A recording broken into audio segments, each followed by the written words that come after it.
Well guys, I'm gonna make some chicken thighs real quick, and I'm gonna show you how to do some tasty ass chicken. I don't use boneless breast because it's too dry for me.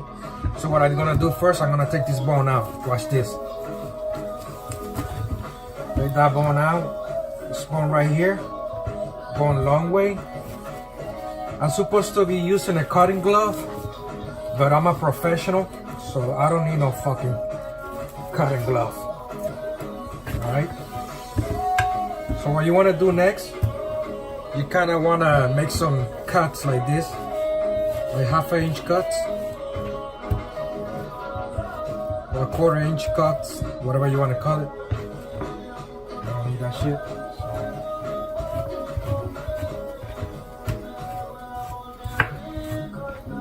That's easy, right? So you kind of want to sprinkle. If you put the seasoning too close, then you put too much. So kind of far away.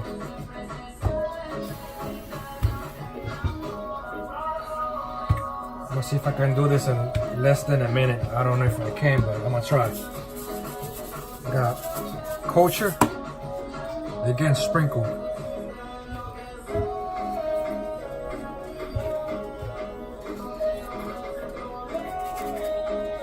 And some sazon Goya. It's gonna be crunchy. I love this thing, bro. That's it. How simple, right? Next time I'm gonna do a ribeye. Take care, guys.